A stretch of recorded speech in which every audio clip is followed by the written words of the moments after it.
Yogasutra chant. Patanjala Yogasutra पाठः। प्रथमोऽध्यायः समाधिपादः। अथ योगानुशासनं योगश्चित्तवृत्तिनिरोधः। तदा द्रष्टुस्वरूपेव स्थानं वृत्तिसारूप्यमितरत्र। वृत्तयः पञ्चतयः क्लिष्टाः प्रमाणविपर्ययविकल्पनिद्रा स्मृतयः। प्रत्यक्षानुमानागमाः प्रमाणानि विपर्ययो मिथ्याज्ञानमतद्रूपप्रतिष्ठम्। शब्दज्ञानानुपाती वस्तुशून्यो विकल्पः। अभावप्रत्ययालम्बना तमोवृत्तिर्निद्रा। अनुभूतविषया सम्प्रमोषस्मृतिः। अभ्यासवैराग्याभ्यां तन्निरोधः। तत्र स्थितौ यत्नोऽभ्यासः। स तु दीर्घकालनैरन्तर्यसत्कारासेवितो दृढभूमिः। दृष्टानुश्रविकविषयवितृष्णस्य वशीकारसंज्ञावैराग्यम्। तत्परं पुरुषख्यातेर्गुणवैतृष्ण्यम्। वितर्कविचारानन्दास्मितारूपानुगमात् सम्प्रज्ञातः। विरामप्रत्ययाभ्यासपूर्वः संस्कारशेषोऽन्यः। भवप्रत्ययो विदेहप्रकृतिलयानां। श्रद्धा वीर्यस्मृतिसमाधिप्रज्ञापूर्वक इतरेषां। तीव्रसंवेगानामासन्नः। मृदुमध्याधिमात्रत्वात् ततोऽपि विशेषः। ईश्वरप्रणिधानाद्वा क्लेशकर्मविपाकाशयैरपरामृष्टः पुरुषविशेष ईश्वरः। तत्र निरतिशयं सर्वज्ञबीजम्। स एष पूर्वेषामपि गुरुः कालेनानवच्छेदात्। तस्य वाचकः प्रणवः। तज्जपस्तदर्थभावनम्। ततः प्रत्यक्चेतनाधिगमोऽप्यन्तरायाभावश्च। व्याधिस्त्यानसंशयप्रमादालस्याविरतिभ्रान्तिदर्शनालब्धभूमिकत्वानवस्थितत्वानि चित्तविक्षेपास्ते नवान्तरायाः। दुःखदौर्मनस्याङ्गमे जयत्वश्वासप्रश्वासा विक्षेपसः भुवः। तत्प्रतिषेधार्थमेकतत्त्वाभ्यासः। मैत्रीकरुणामुदितोपेक्षाणां सुखदुःखपुण्यापुण्यविषयाणां भावनातश्चित्तप्रसादनम्। प्रच्छर्दनविधारणाभ्यां वा प्राणस्य। विषयवती वा प्रवृत्तिरुत्पन्ना मनसस्थितिनिबन्धिनी। विशोका वा ज्योतिष्मती। वीतरागविषयं वा चित्तम्। स्वप्ननिद्राज्ञानालम्बनं वा। यथाभिमतध्यानाद्वा परमाणुपरममहत्वान्तोऽस्य वशीकारः। क्षीणवृत्तेरभिजातस्येव मणेर्ग्रहीतृग्रहणग्राह्येषु तत्स्ततदञ्जनता समापत्तिः। तत्र शब्दार्थज्ञानविकल्पैः सङ्कीर्णा सवितर्का समापत्तिः। स्मृतिपरिशुद्धौ स्वरूपशून्येवार्थमात्रनिर्भासा निर्वितर्का। एतयैव सविचारा निर्विचारा च सूक्ष्मविषया व्याख्याता। सूक्ष्मविषयत्वं चालिङ्गपर्यवसानम्। ता एव सबीजः समाधिः। निर्विचारवैशारद्येऽध्यात्मप्रसादः। ऋतम्भरा तत्र प्रज्ञा। श्रुतानुमानप्रज्ञाभ्यामन्यविषयाविशेषार्थत्वात् तज्जः संस्कारोऽन्यसंस्कारप्रतिबन्धी तस्यापि निरोधे सर्वनिरोधान्निर्बीजः समाधिः इति समाधिपादः। द्वितीयोऽध्यायः। साधनपादः। तपस्वाध्यायेश्वरप्रणिधानानि क्रियायोगः। समाधिभावनार्थक्लेशतनुकरणार्थश्च अविद्यास्मिता रागद्वेषाभिनिवेशाः पञ्चक्लेशाः। अविद्याक्षेत्रमुत्तरेषां प्रसुप्ततनुविच्छिन्नोदाराणाम् अनित्याशुचि दुःखानात्मसु नित्यशुचि सुखात्मख्यातिरविद्या दृग्दर्शनशक्त्योरेकात्मतेवास्मिता। सुखानुशयी रागः, दुःखानुशयी द्वेषः, स्वरसवाही विदिशोऽपि समारूढोऽभिनिवेशः ते प्रतिप्रसवहेयाः सूक्ष्माः ध्यानहेयास्तद्वृत्तयः। क्लेशमूलः कर्माशयो दृष्टादृष्टजन्मवेदनीयः सतिमूले तद्विपाको जात्यायुर्भोगाः ते ह्लादपरितापफला पुण्या पुण्यहेतुत्वात् परिणामतापसंस्कारदुःखैर्गुणवृत्तिविरोधाच्च दुःखमेव सर्वं विवेकिनः।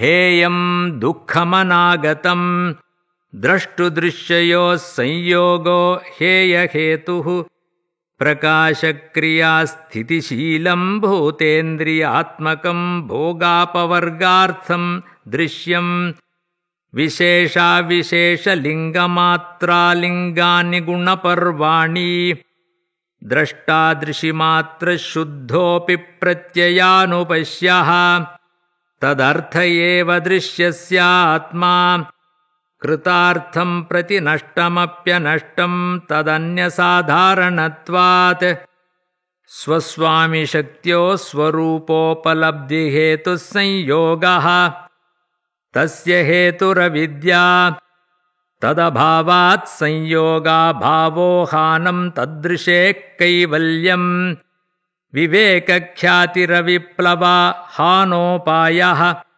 तस्य सप्तधा प्रान्तभूमिप्रज्ञा योगाङ्ग अनुष्ठानादशुद्धिक्षये ज्ञानदीप्तिराविवेकख्यातेः यमनियमासनप्राणायामप्रत्याहारधारणाध्यानसमाधयोष्टावङ्गानि अहिंसा सत्यास्तेयब्रह्मचर्यापरिग्रहायमाः जातिदेशकालसमयानवच्छिन्नाः सार्वभौमा महाव्रतम् शौचसन्तोषतपस्वाध्यायेश्वरप्रणिधानानि नियमाः वितर्कबाधने प्रतिपक्षभावनम् वितर्काहिंसादयकृतकारितानुमोदिता लोभक्रोधमोहपूर्वका मृदुमध्याधिमात्रा दुःखाज्ञानानन्तफला इति प्रतिपक्षभावनम् अहिंसा प्रतिष्ठायां तत्सन्निधौ वैरत्यागः सत्यप्रतिष्ठायां क्रियाफलाश्रयत्वम् अस्तेयप्रतिष्ठायां सर्वरत्नोपस्थानम् ब्रह्मचर्यप्रतिष्ठायां वीर्यलाभः अपरिग्रहस्थैर्ये जन्मकथन्ता सम्बोधः शौचात् स्वाङ्गजुगुप्सा परैरसंसर्गः सत्त्वशुद्धिसौमनस्यैकाग्र्येन्द्रियजयात्मदर्शनयोग्यत्वानि च सन्तोषादनुत्तमसुखलाभः कायेन्द्रसिद्धिरशुद्धिक्षयात्तपसः स्वाध्यायादिष्टदेवतासम्प्रयोगः समाधिसिद्धिरीश्वरप्रणिधानात् स्थिरसुखमासनम् प्रयत्नशैथिल्यानन्तसमापत्तिभ्यां ततोद्वन्द्वानभिघातः तस्मिन् सति श्वासप्रश्वासयोर्गतिविच्छेदप्राणायामः बाह्याभ्यन्तरस्तम्भवृत्तिर्देशकालसङ्ख्याभिः दीर्घसूक्ष्मः बाह्याभ्यन्तरविषयाक्षेपी चतुर्थः ततः क्षीयते प्रकाशावरणम् धारणासु च योग्यता मनसः त्वविषया संप्रयोगे चित्तस्वरूपानुकार इवेन्द्रियाणां प्रत्याहारः ततः परमावश्यतेन्द्रियाणाम् इति साधनपादः। तृतीयोऽध्यायः विभूतिपादः। देशबन्धश्चित्तस्य धारणा तत्र प्रत्ययैकतानता ध्यानम् तदेवार्थमात्रनिर्भासं स्वरूपशून्यमिव समाधिः त्रयम् एकत्र संयमः तज्जयात्प्रज्ञालोकः तस्य भूमिषु विनियोगः त्रयमन्तरङ्गं पूर्वेभ्यः तदपि बहिरङ्गं निर्बीजस्य व्युत्थाननिरोधसंस्कारयोरभिभव प्रादुर्भावो निरोधक्षणचित्तान्वयो निरोधपरिणामः तस्य प्रशान्तवाहिता संस्कारात् सर्वार्थतैकाग्रतयोः क्षयोदयौ चित्तस्य समाधिपरिणामः ततः पुनः शान्तोदितौ तुल्यप्रत्ययौ चित्तस्यैकाग्रतापरिणामः एतेन भूतेन्द्रियेषु धर्मलक्षणावस्थापरिणामा व्याख्याताः शान्तोदिताव्यपदेश्य धर्मानुपाती धर्मी क्रमान्यत्वं परिणामान्यत्वे हेतुः परिणामत्रयसंयमादतीतानागतज्ञानम् शब्दार्थप्रत्ययानाम् इतरेतराध्यासात् संकरस्तत्प्रविभागसंयमात् सर्वभूतऋतज्ञानम् संस्कारसाक्षात्करणात् पूर्वजातिज्ञानम् प्रत्ययस्य परचित्तज्ञानम् न च तत्सालम्बनं तस्याविषयीभूतत्वात् कायरूपसंयमात् तद्ग्राह्यशक्तिस्तम्भे चक्षुप्रकाशासंप्रयोगेऽन्तर्धानम् सोपक्रमं निरुपक्रमं च कर्म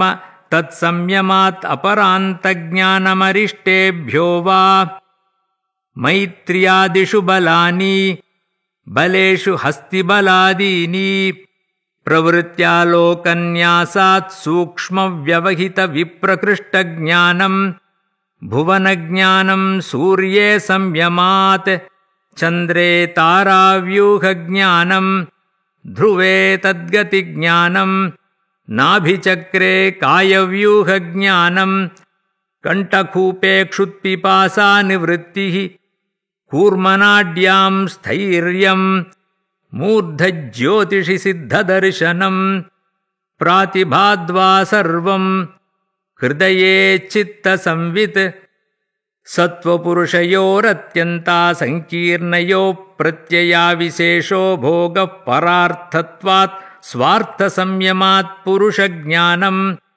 ततः प्रातिभश्रावणवेदनादर्शास्वादवार्ता जायन्ते ते समाधा उपसर्गा व्युत्थाने सिद्धयः बन्धकारणशैथिल्यात् प्रचारसंवेदनाच्च चित्तस्य परशरीरावेशः उदानजयाज्जलपङ्ककण्टकादिष्वसङ्ग उत्क्रान्तिश्च समानजयाज्ज्वलनम् श्रोत्राकाशयोः सम्बन्धसंयमाद्दिव्यं श्रोत्रम् कायाकाशयोः सम्बन्धसंयमाल्लघुतूलसमापत्तेश्चाकाशगमनम् बहिरकल्पितावृत्तिर्महाविदेहा ततः प्रकाशावरणक्षयः स्थूलस्वरूपसूक्ष्मान्वयार्थवत्त्वसंयमात् भूतजयः ततोऽणिमादिप्रादुर्भावः कायसम्पत्तद्धर्मानभिघातश्च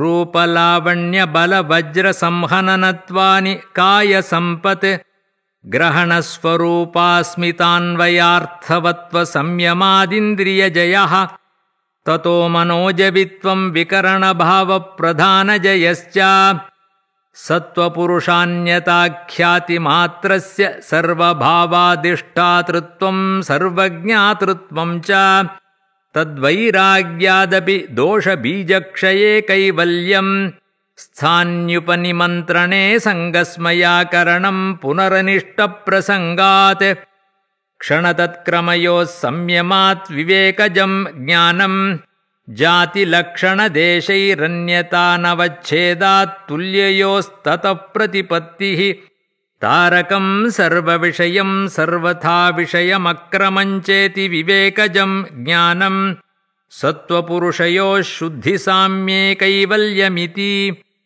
इति विभूतिपादः। चतुर्थोऽध्यायः कैवल्यपादः।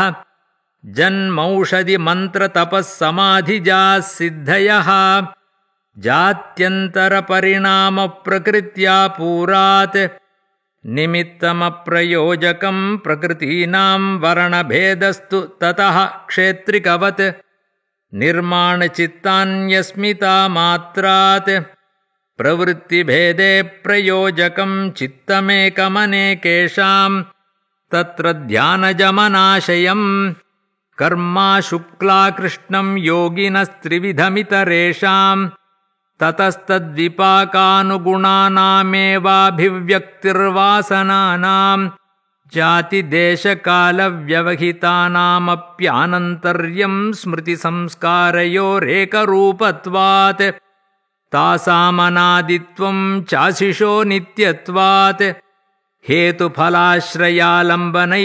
सङ्गृहीतत्वादेषामभावे तदभावः अतीतानागतं स्वरूपतोऽस्त्यध्वभेदाद्धर्माणां ते व्यक्तसूक्ष्मा गुणात्मानः परिणामैकत्वात् वस्तुतत्त्वं वस्तुसाम्ये चित्तभेदात्तयोर्विभक्तः पन्थाः तदुपरागापेक्षित्वाच्चित्तस्य वस्तुज्ञाता ज्ञातं सदा ज्ञाताश्चित्तवृत्तयस्तत्प्रभो पुरुषस्यापरिणामित्वात् न चैकचित्ततन्त्रं वस्तु तदप्रमाणकं तदा किं स्यात् न तत्स्वाभासं दृश्यत्वात् एकसमये चोभयानवधारणम् चित्तान्तरदृश्ये बुद्धिबुद्धेरतिप्रसङ्गस्मृतिसंकरश्च चितेरप्रतिसङ्क्रमायास्तदाकारापत्तौ स्वबुद्धिसंवेदनम् द्रष्टुदृश्ययोरुपरक्तं चित्तं सर्वार्थं तदसङ्ख्येयवासनाभिश्चित्रमपि परार्थं संहत्यकारित्वात् विशेषदर्शिन आत्मभावभावनानिवृत्तिः तदा विवेकनिम्नं कैवल्यप्राग्भारं चित्तं तच्छिद्रेषु प्रत्ययान्तराणि संस्कारेभ्यः हानमेषां क्लेशवदुक्तम् प्रसङ्ख्यानेऽप्यकुसीदस्य सर्वथा विवेकख्यातेर्धर्ममेघः समाधिः ततः क्लेशकर्मनिवृत्तिः तदा सर्वावरणमलापेतस्य ज्ञानस्यानन्त्याज्ञेयमल्पम् ततः कृतार्थानां परिणामक्रमसमाप्तिर्गुणानां क्षणप्रतियोगी परिणामापरान्तनिर्ग्राह्यक्रमः पुरुषार्थशून्यानां गुणानां प्रतिप्रसवः कैवल्यं स्वरूपप्रतिष्ठा वा चितिशक्तिरिति इति कैवल्यपादः। पातञ्जलयोगसूत्रं सम्पूर्णम्।